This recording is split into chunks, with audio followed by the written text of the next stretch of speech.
The conference room aboard Concordia Station stretched nearly 200 meters in length. Its walls were made of transparent steel, offering a view of the stars beyond.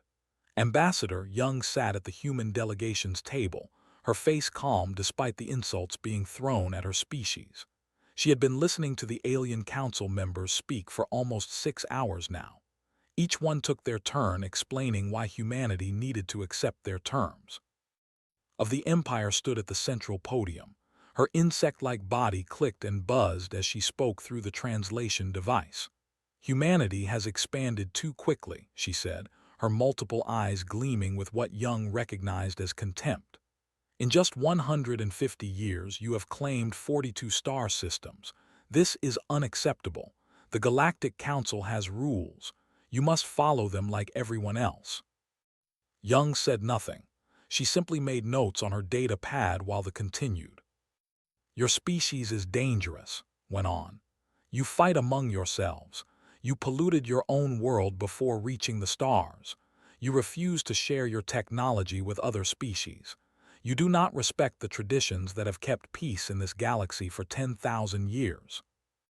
High Arbiter, the representative from the collective, nodded his massive reptilian head. The Council has been generous with humanity. We welcomed you when you first left your solar system. We shared knowledge of faster-than-light travel. We opened trade routes. And how do you repay this kindness? By claiming worlds that other species had already surveyed, by building military bases in neutral zones, by refusing to limit your reproduction rates. Young looked up from her notes. The worlds we colonized were uninhabited. We checked the galactic registry. They were marked as unclaimed. Surveyed means claimed, snapped. This is basic galactic law. A species that surveys a world has first rights to colonize it, even if they wait 1,000 years to do so. Humans ignore this law. We were never told about this law, Young replied quietly. Ignorance is not an excuse, said, his voice deep and rumbling. The Council has been patient with humanity. We have sent warnings. We have tried to educate you, but you persist in your reckless behavior. The blockade will continue until you agree to our terms. For 3 years, human ships had been forbidden from entering most of the galaxy. Trade with alien species had stopped. Human colonies could not receive supplies from Earth. The Alien Council believed this pressure would force humanity to submit. They were wrong. Young looked at the document displayed on the screen before her. The Council's terms were clear. Humanity would give up 20 of their colonies.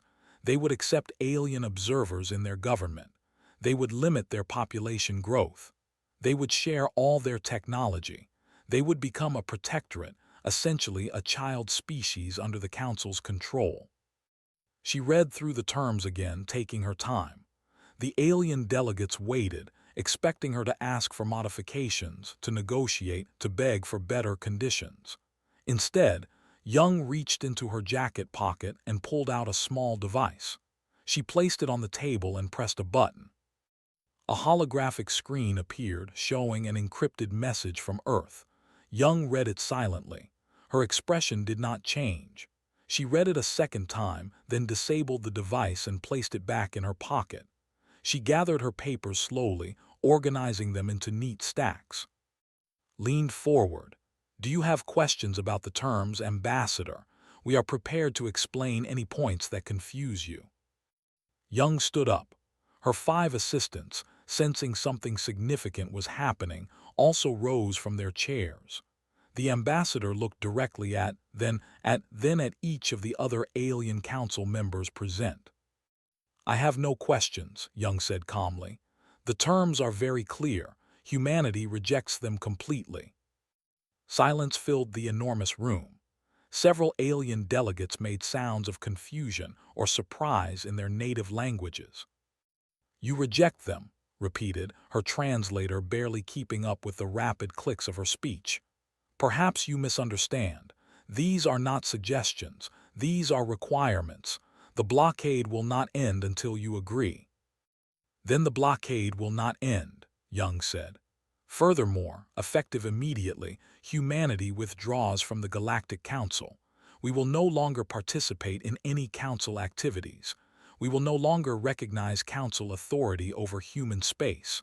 All diplomatic relations are severed. She picked up her papers and turned toward the door. Her assistants followed her. "Wait," commanded, standing to his full height of nearly 3 meters. "You cannot simply leave. Do you understand what you are doing? The Council can do more than blockade you. We can use military force. The combined fleets of 5 empires will crush your resistance in weeks." Young paused at the doorway. She looked back over her shoulder. "Then I suppose we will find out if that is true." She continued walking. "This is madness," shouted. "You are condemning your species to destruction. Call your government, make them see reason." But Young and her delegation were already gone, their footsteps echoing in the corridor outside. Captain watched the diplomatic vessel depart from Concordia Station. Her fleet of 18 warships maintained position exactly 10,000 kilometers from the station, as protocol required. She had been waiting for this moment for 3 days, ever since Ambassador Young had arrived for the peace talks. Her communications officer looked up from her console. "Captain, we are receiving the authorization code from Ambassador Young's ship."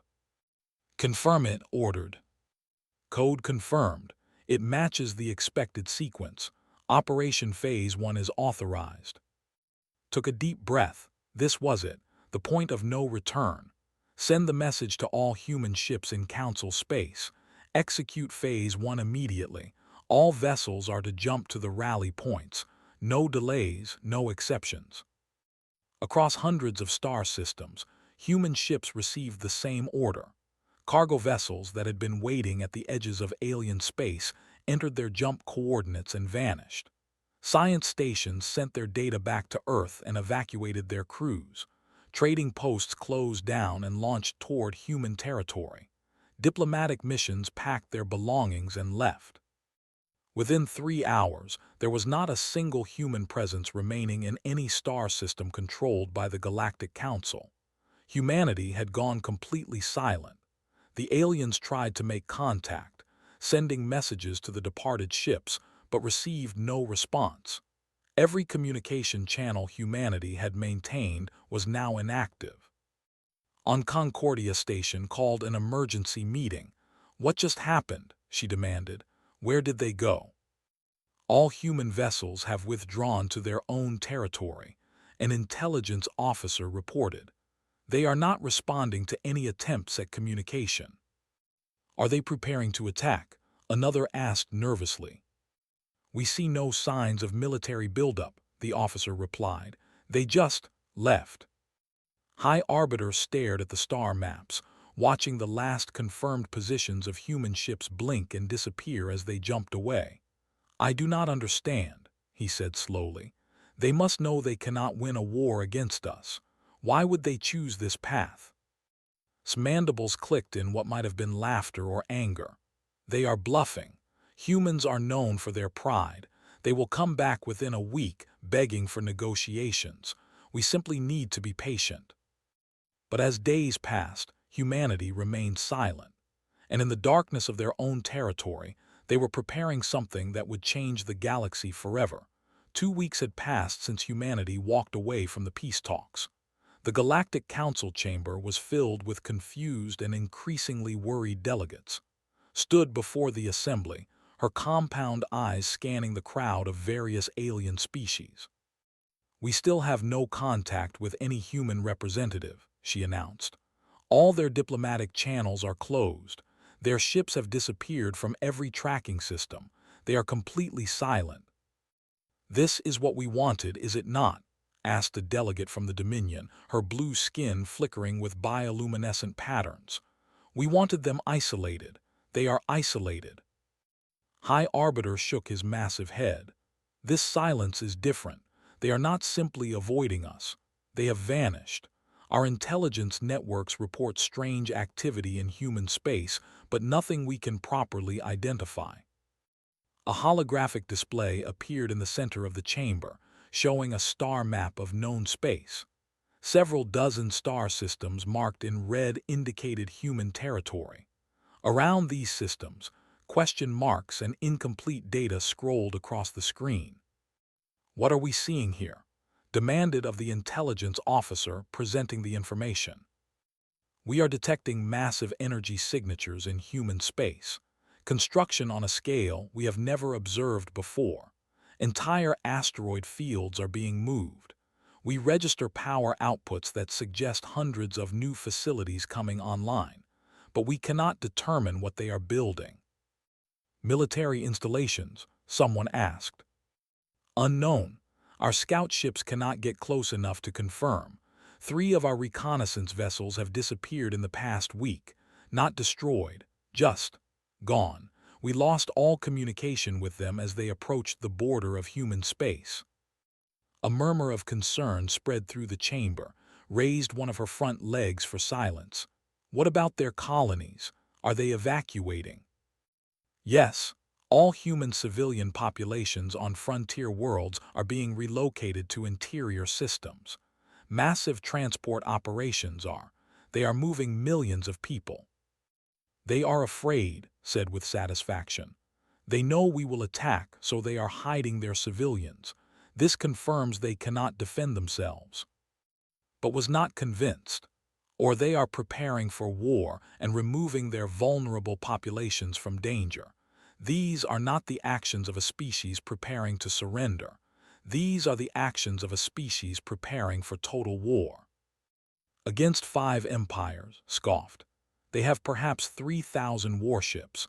We have combined fleet strength of over 20,000 vessels. Their technology is inferior. They have been in space for less than 200 years. We have been traveling the stars for. What can they possibly do?" The intelligence officer cleared his throat nervously. "There is one more thing.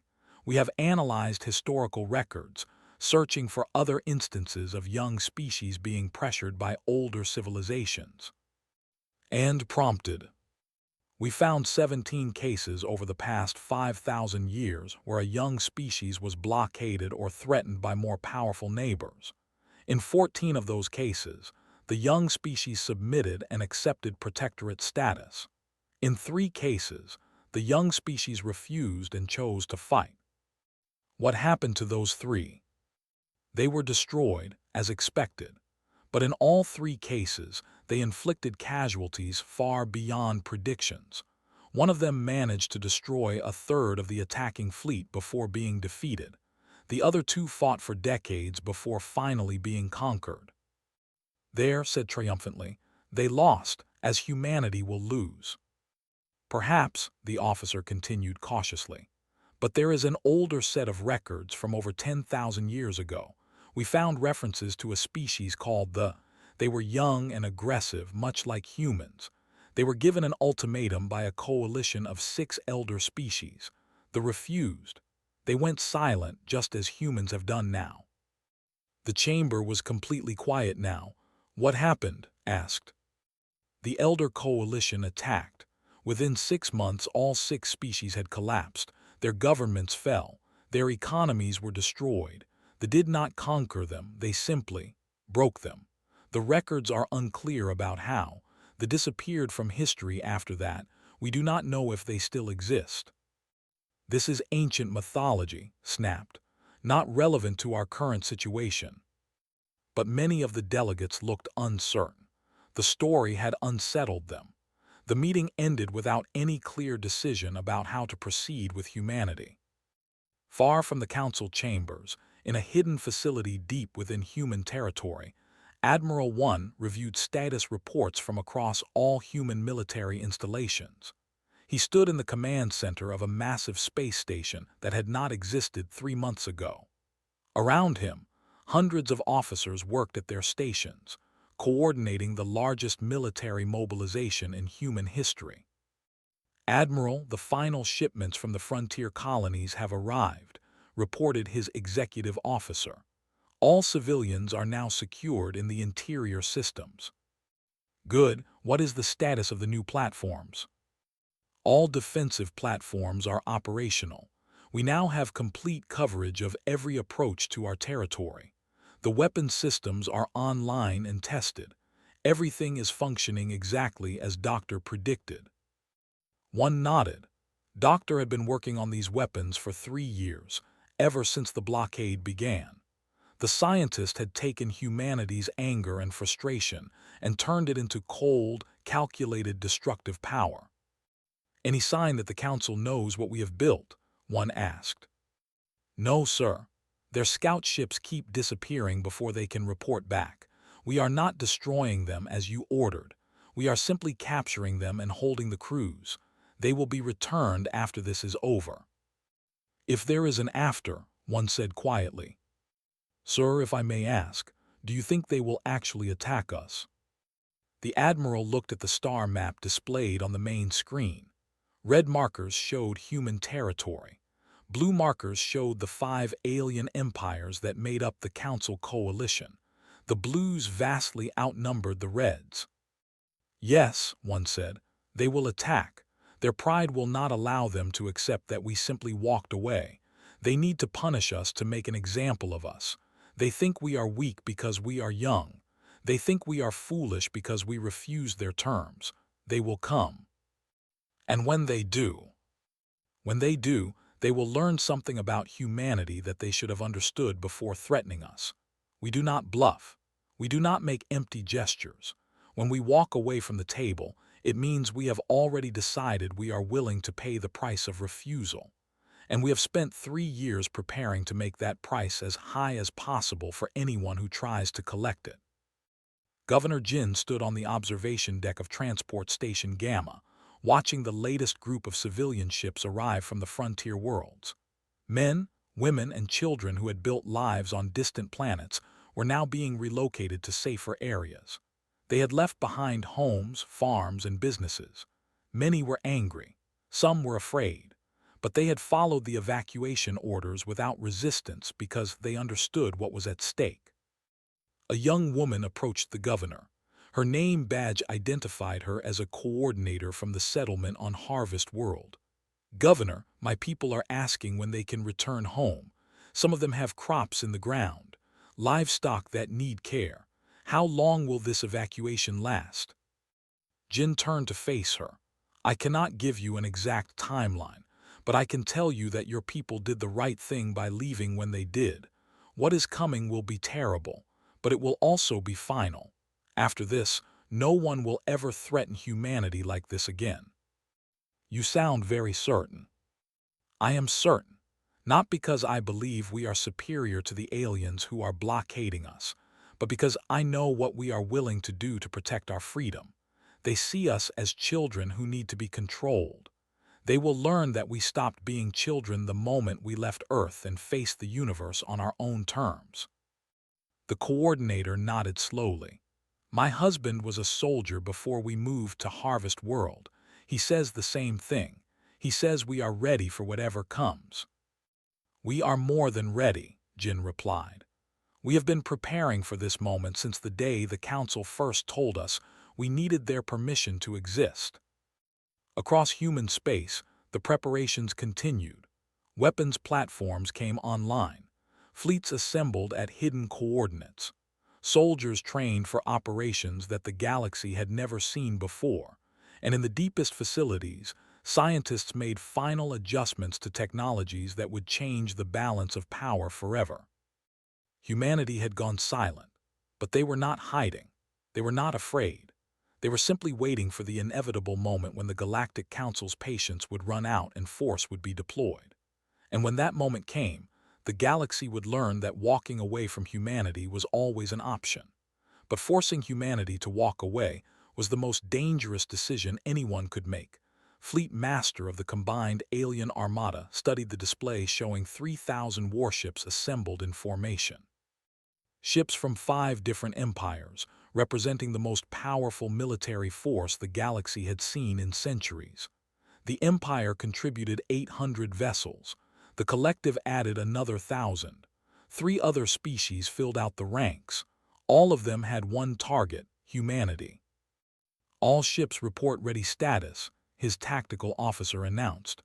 "We await your order to advance." Nodded his triangular head, his 3 eyes focusing on the star map. Human territory lay before them, marked in red. Intelligence reported that humans had fortified their borders, but surely nothing they built in just 2 months could stop this armada. "Send the fleet forward," he ordered. "We will crush any resistance and occupy their core worlds within 3 weeks. Let humanity learn the price of defying the Council." The massive fleet entered jump space, heading toward the nearest human system. When they emerged at their destination, expected to see a few defensive stations, perhaps a small patrol fleet. What he saw instead made his blood run cold. The entire system was armed. Not just a few weapons platforms, but hundreds of them. They surrounded every planet, every major asteroid, every approach route. Energy readings suggested power levels that should not be possible for such compact installations, and they were all active, all tracking the incoming fleet. "Get me tactical analysis immediately," demanded.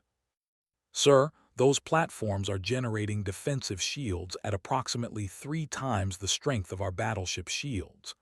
Their weapon signatures do not match any known human technology. We are detecting quantum-level targeting systems that can lock onto ships even while in evasive maneuvers." "How many platforms?" "In this system alone, 412, sir, and they are all networked together. If we attack one, all of them will respond simultaneously." Considered his options. He had 3,000 ships. They had 400 platforms. The numbers favored him. All ships attack formation. Target the nearest platforms with concentrated fire. We will destroy them before they can effectively respond. The fleet moved forward. 200 ships focused their weapons on a single platform and fired. The combined energy of so many weapons should have vaporized the target instantly. Instead, the platform's shields held. The energy was absorbed and dispersed. Return fire came from not just the targeted platform but from 50 others nearby. Beams of coherent energy and kinetic missiles struck the alien fleet. 3 ships exploded immediately. 2 more lost power and began drifting. The alien fleet scattered, breaking formation to avoid the devastating fire. "How are they doing this?" shouted. "No defensive platform should have that much power." "Sir, analysis shows they have chained the platforms together. When one is attacked, power is shared from all the others in the network. We would need to destroy all of them simultaneously to break through." But the platforms were only the beginning. Human ships began appearing throughout the system, emerging from behind planets and moons where they had been hiding. They were smaller than the alien vessels, faster and more maneuverable. They did not engage in traditional combat. Instead, they struck quickly and retreated before the alien fleet could respond. A group of 30 human destroyers appeared near the battleships, fired a volley of missiles, and vanished back into jump space before they could return fire. The missiles proved to be unlike anything the aliens had encountered. They did not explode on impact. Instead, they released electromagnetic pulses specifically tuned to disrupt ship systems. 8 vessels went dark, their electronics completely fried. The crews were alive but powerless, drifting in space. "They have studied us," realized with growing horror. "These weapons are designed specifically for each of our species." Another wave of attacks confirmed his fear. Against the heavy battleships, humans used relativistic kinetic missiles traveling at a significant fraction of light speed. The shields, designed to absorb energy weapons, were useless against pure mass moving at impossible velocities. 3 battleships were holed through and through, venting atmosphere. Against the phase-shifting raiders who could briefly flicker out of normal space to avoid attacks, humans deployed quantum-locked weapons that could track targets across dimensional boundaries. The ships discovered their greatest advantage had been completely countered. The battle raged for 6 hours. By the end of it, Fleet Master had lost 200 ships without destroying a single human platform. He ordered a retreat. The fleet jumped away, leaving behind disabled vessels and crew pods for the humans to collect. In the command center back at the Council's military headquarters, watched the battle reports with disbelief. How is this possible? They are supposed to be technologically inferior. They spent 3 years preparing, said quietly. 3 years studying us while we blockaded them. They used that time to develop weapons specifically designed to counter our strengths. We gave them time to prepare, and they used it well. Then we attack with more force, insisted. We have 17,000 more ships. We can overwhelm them with numbers. But over the next 4 weeks, every attempt to advance into human space met with the same result. The aliens would attack. Human forces would appear, strike with devastating precision, and vanish before effective retaliation was possible. The humans fought like ghosts, never engaging in direct fleet battles, always hitting weak points and retreating. Commander Dong led the human special operations teams in missions that terrified the alien forces. His teams did not just fight. They boarded disabled ships, captured crew members, and left messages behind. One command ship was found empty except for its command crew, who were alive but locked in their own brig. On the bridge, written in perfect language, was a message. "This is mercy. Withdraw." The psychological impact was devastating. Alien crews began refusing to enter human space. Some ships deserted, their crews unwilling to face an enemy that could appear anywhere, strike without warning, and seem to know everything about their capabilities. Senator Bora broadcast a message on all frequencies that both humans and aliens could receive. She appeared on screen, her expression calm but firm. "All forces of the Galactic Council currently operating against humanity," she began. "You were told we are young. You were told we are weak. You were told we would surrender when faced with overwhelming force. You were told lies by your leaders who let their pride override their judgment. Humanity did not want this war. We walked away from your peace talks because your terms were designed to destroy our independence. You chose to pursue us. You chose to threaten our people. Now you face the consequences. Every ship in human space has one chance to withdraw. Leave now and you will not be pursued. Remain and you will be destroyed. We are not bluffing. We are not negotiating. We are stating fact. You have 24 hours to decide." Fleet Master knew he was already defeated. In 2 months of fighting, he had lost over 1,000 ships without capturing a single human world. His supply lines were stretched. His crews were exhausted and demoralized. But his orders from the Council were clear. Continue the attack. Then the humans stopped defending and began attacking. Admiral 1 unleashed Phase 2 of humanity's war plan. Human fleets appeared in alien territory, not on the borders but deep inside their space. They did not attack military targets. They appeared in orbit of civilian worlds, maintaining position for hours, proving they could reach anywhere in alien territory. Then they left without firing a shot. The message was clear. If the war continued, nowhere would be safe. The aliens could not protect their own planets while maintaining fleets in human space. The strategic calculation had completely shifted. A colony world woke to find 20 human battleships in high orbit. Citizens panicked, expecting bombardment. But the human ships simply transmitted a message to the planetary government. "We could destroy this world. We will not. We are not the monsters you were told we are. But if your empire continues this war, we will return. Tell your leaders that humanity offers one chance for peace. Stand down or watch your civilization burn." The human ships remained for exactly 6 hours, then jumped away. They did this at 7 different worlds in a single day. The government faced a choice: continue fighting in human space while their own worlds were vulnerable, or accept that they had made a catastrophic error in judgment. Similar demonstrations occurred across all 5 empires. Human ships appeared, delivered their message, and departed. They proved their reach. They proved their capability. And most importantly, they proved their restraint. They could have destroyed those worlds but chose not to. The contrast with the Council's aggressive warmongering was stark. Received orders to withdraw his forces and return to defend his home systems. Similar orders went to all alien fleet commanders. The invasion of human space had failed completely. Now each empire had to worry about defending itself from an enemy that could strike anywhere while remaining almost impossible to catch. Intelligence Director sat in her secure office deep beneath Earth's surface, reviewing reports from across the galaxy. 3 months had passed since the war began, and the results exceeded her most optimistic projections. But the war was not yet over. It was time to break the alien coalition completely. "Begin Operation Fracture," she ordered her team. "Release the first package." Across hundreds of worlds, information began appearing on alien communication networks.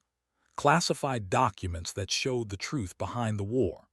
The Empire had manipulated the other council members, providing false intelligence about human military buildup. They had exaggerated threats and fabricated incidents to push the council toward confrontation. The goal had always been to use the council's combined strength to eliminate humanity as a competitor, allowing the to expand into human territory. The documents were authentic. Intelligence operatives had obtained them through careful infiltration over the past 3 years. Now they were released at precisely the right moment, when the alien coalition was already stressed by military defeats. Within days, trust among the 5 empires collapsed. The collective accused the of deception. The Dominion demanded answers. The 2 smaller members of the coalition began withdrawing their forces entirely, refusing to fight in what they now saw as a territorial grab disguised as a council action. Found herself defending her empire before the full council assembly. "These documents are human forgeries," she insisted. "They are attempting to divide us." But had his own intelligence analysts verify the documents, they were genuine. "You manipulated us into war," he said, his massive form radiating anger. "You used the council as your weapon against a species you saw as competition. How many of our people have died for your greed?" "We acted in the galaxy's best interest," argued. "Humanity needed to be controlled. You all agreed." "We agreed based on false information you provided," countered. "This council is finished. The collective withdraws from this alliance immediately." While the council tore itself apart, emissary Wu Jin made contact with the Daleth Confederation. They met in secret, in a neutral location far from the council chambers.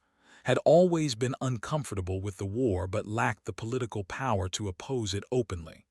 Now, with the coalition collapsing, Wu Jin offered an alternative. "Your people are suffering from the red fever plague," Wu Jin said, his tone sympathetic. "We know this. We have watched your medical team struggle to find a cure for 5 years." Skin changed color, reflecting his emotional distress. "What does this have to do with the war?" "Human medical technology has developed a potential treatment. We have been studying the virus samples you published in the Galactic Medical Database. We believe we can cure it." "Why would you help us? We are at war with you." "We're at war with us," Wu Jin corrected. "Past tense. The war is already over. Your coalition has lost. The only question now is whether the galaxy rebuilds through cooperation or continues to fracture through conflict. We offer you a choice. The Daleth Confederation withdraws its forces. You open trade negotiations with humanity. In exchange, we provide the medical treatment for the red fever, free of charge. No strings attached except peace." Was silent for a long time. He thought about the thousands dying from the plague. He thought about the military losses his people had suffered in a war they should never have joined.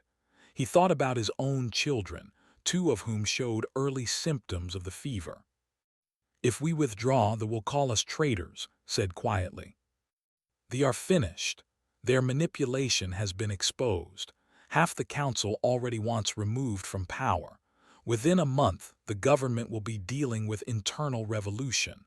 They will not have time to worry about what you do." "You seem very certain of this." Wu Jin smiled slightly. "We have been planning this for 3 years. We did not just prepare for the military war. We prepared for the political war, the economic war, and the psychological war. Your question should not be whether we will win. Your question should be whether you want to be among the species that accepted peace early or among those that fought to the bitter end.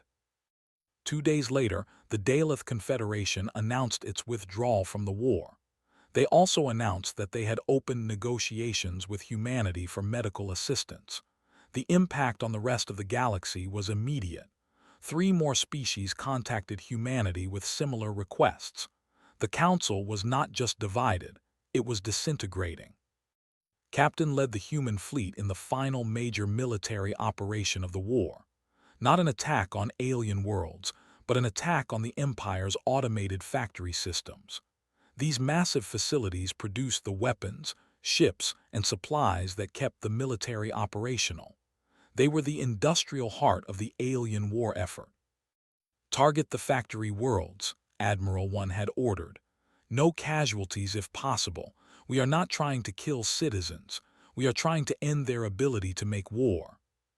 His fleet jumped into the factory systems and deployed a weapon that the aliens had never seen before. Nanomachines, released by the millions, that sought out and disabled manufacturing equipment.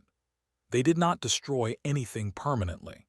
They simply shut down all automated systems, rendering the factories inoperative until each machine could be manually reset. Within 48 hours, military production dropped by 70%. Ships could not be repaired. Weapons could not be manufactured. Supplies could not be produced. The entire war machine ground to a halt. The government convened an emergency session. Military leaders demanded escalation, even suggesting the use of planet-killer weapons. But cooler minds pointed out the obvious. If they used such weapons, humanity would respond in kind. The humans had already demonstrated they could reach any world. They had also demonstrated restraint. Push them too far, and that restraint would disappear. Was removed from her position in a political coup. The new leadership sent a message to Earth. They requested peace talks. Governor Jin, who had overseen the civilian evacuation and now coordinated humanity's response to diplomatic overtures, read the message aloud to the War Council. They request negotiations. They ask for terms. Tell them no, Senator Bora said firmly.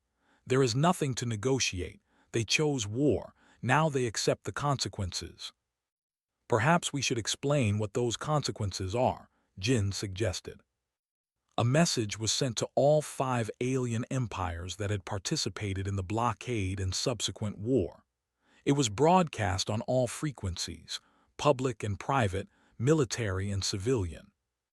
Humanity did not want this war. You forced it upon us. You believed we would submit because we are young. You believed we would negotiate because we are few. You were wrong on every count.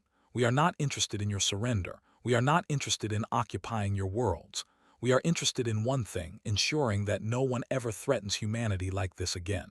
Your fleets are broken. Your industries are crippled. Your alliances are destroyed. This is not because we are cruel. This is because you left us no choice. When we walked away from your peace talks, we were offering you the easy path. You chose the hard path. Now you live with the consequences. There will be no negotiations until you understand that humanity is not asking for a place in the galaxy. We are taking our place, and anyone who tries to stop us will end up as you have ended. Broken, defeated, and used as an example to the rest of the galaxy. The message was signed by Ambassador Young, who had walked out of the council chambers 3 months ago. She had not spoken publicly since then. Now her words carried the weight of total military victory.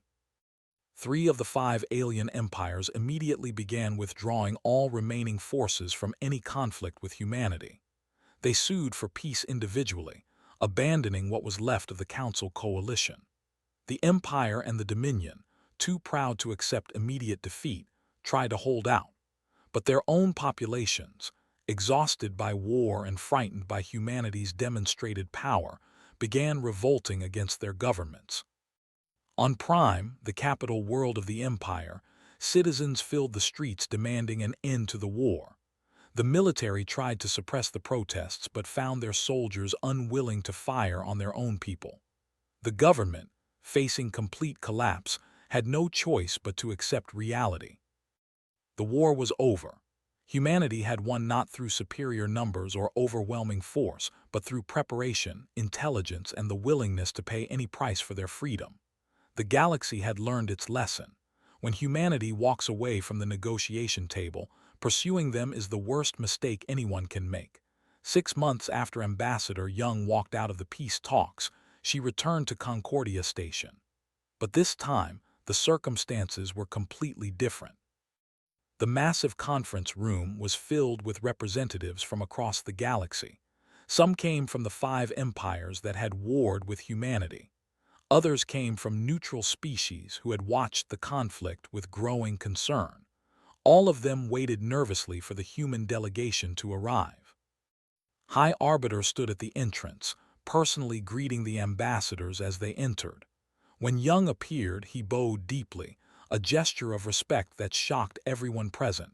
The rarely bowed to anyone. Ambassador Young said quietly, "Thank you for returning. The galaxy owes you an audience." "The galaxy owes humanity an apology," Young replied, her voice cold. "But I will settle for a fair agreement." She walked to the human delegation's table, but it was no longer positioned at the side of the room as a minor participant. The table now sat at the center, equal to any other. Her 5 assistants took their positions. Behind them stood Admiral One in his military uniform, a silent reminder of the force that backed humanity's diplomatic position. Was not present. She had been removed from power and was facing criminal charges within the Empire for her manipulation of the Council. In her place sat a new representative, an older statesman named who had opposed the war from the beginning. The session began with what could only be described as a humiliation for the former Council powers. One by one, representatives from the 5 empires stood and formally apologized for the blockade, the ultimatum, and the war. Some apologies were sincere. Others were clearly forced by circumstance, but all were necessary. When the apologies concluded, Young stood to present humanity's terms. The room fell completely silent. "Humanity demands the following," she began, her voice clear and firm. "First, complete sovereignty over all star systems currently occupied by human populations, with guaranteed rights to expand into any unclaimed systems without interference. Second, reparations for the 3-year blockade and subsequent war, to be paid through resource-sharing agreements and technology transfers of our choosing. Third, and most important, fundamental reform of the Galactic Council." She paused, letting that last point sink in. Several alien delegates shifted uncomfortably. The old council structure concentrated power in the hands of the oldest and strongest species, Young continued. This allowed them to bully younger species into submission. That system is finished. The new council will include protections for emerging civilizations. No single coalition will be permitted to blockade or threaten another species without unanimous approval from all council members. Any species that violates another's sovereignty will face immediate sanctions and potential military intervention by all other council members. The council will exist to protect all species, not just the powerful ones. Of the Empire stood slowly. "These terms are harsh," he said. "You are essentially demanding that we surrender our traditional authority." "You surrendered that authority when you lost the war," Young replied bluntly. "These are not negotiations. These are the terms of peace. You may accept them and join the new galactic community as equals, or you may refuse and face continued isolation. But understand this clearly. Humanity is not asking for permission anymore. We are stating how things will be." Rose to his feet. "The collective accepts these terms," he announced. "We acknowledge our errors and our role in this unnecessary conflict. We will work with humanity to build a better council structure." One by one, other species added their agreement. The Daleth Confederation, already cooperating with humanity on medical research, agreed immediately. The Dominion, still dealing with internal political chaos, had little choice but to accept. Even the proud and humiliated eventually agreed. They had no other option. Doctor was invited to make a presentation to the full assembly. The scientist who had developed humanity's devastating weapons now stood before the council with a different message. Behind him, holographic displays showed technical diagrams of the same technology that had been used in war. The weapons humanity deployed against you were not our greatest achievement, said. They were simply one application of a broader technological breakthrough. The same principles that powered our defensive platforms can revolutionize energy production. The quantum targeting systems can be used for precise medical treatments. The faster-than-light communication technology we developed to coordinate our forces can connect the galaxy in ways previously impossible. He gestured to the displays, which now showed peaceful applications. Power generation systems that could provide energy to entire planets without pollution. Medical scanners that could detect diseases at the molecular level. Communication networks that would eliminate the lag time between distant star systems. Humanity offers to share all of this technology freely, announced. Not as reparations or as a trade, as a gift to the galactic community. We could have used our technological advantages to dominate you. We choose instead to use them to elevate everyone. This is who humanity is. We do not seek conquest. We seek coexistence, but we will never accept subjugation. The impact of this announcement was profound. Species that had feared humanity's military power now saw the opportunity for prosperity. The transition from enemy to partner began in that moment. It was a masterful diplomatic move, showing that humanity's strength came not from weapons but from the choice of when and how to use them. Governor Jin oversaw the practical implementation of the peace agreement. Human fleets began withdrawing from alien territory. The defensive platforms in human space were powered down but not dismantled, a reminder that humanity could reactivate them if necessary. Civilian populations returned to the frontier worlds they had evacuated. Trade routes reopened. The galaxy's economy, which had been collapsing during the war, began to recover. Human agricultural technology helped worlds facing food shortages. Human manufacturing techniques increased production efficiency across multiple industries. Within 3 months, galactic economic output had returned to pre-war levels. Within 6 months, it exceeded those levels. Commander Dong's Special Operations Forces were reassigned to peacekeeping duties. Instead of boarding enemy ships, they now provided security for diplomatic missions and humanitarian operations. Many of the alien soldiers who had fought against them volunteered to train alongside human forces, learning the tactics that had proven so effective. One evening, Captain found herself sharing drinks with officers from the Collective and the Dominion. These were people she had fought against just months ago. Now they sat together in a station bar, discussing their experiences.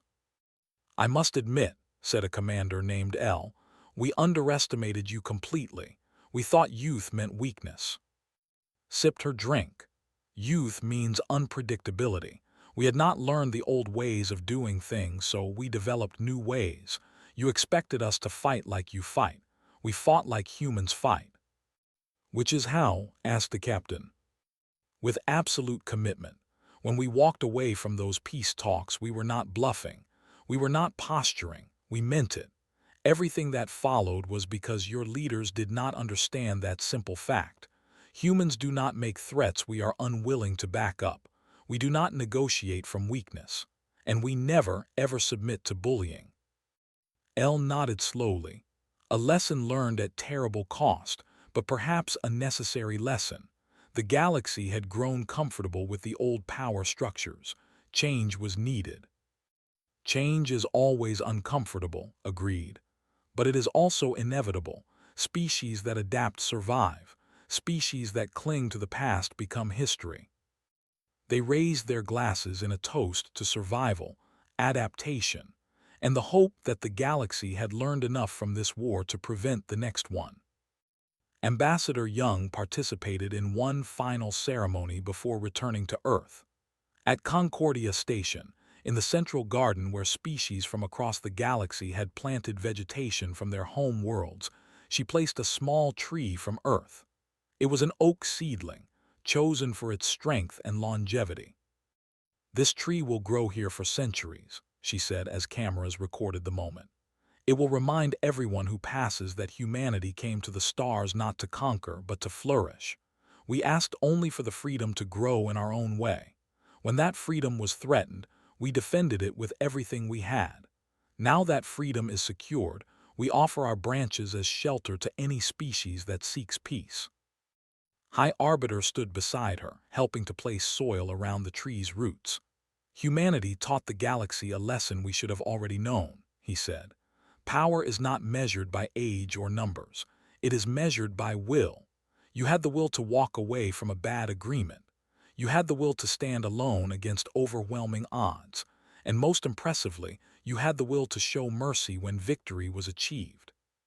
The galaxy is better for having humanity among us, even if we had to learn that lesson the hard way." As the ceremony concluded and delegates began departing, Young stood alone for a moment, looking at the small tree.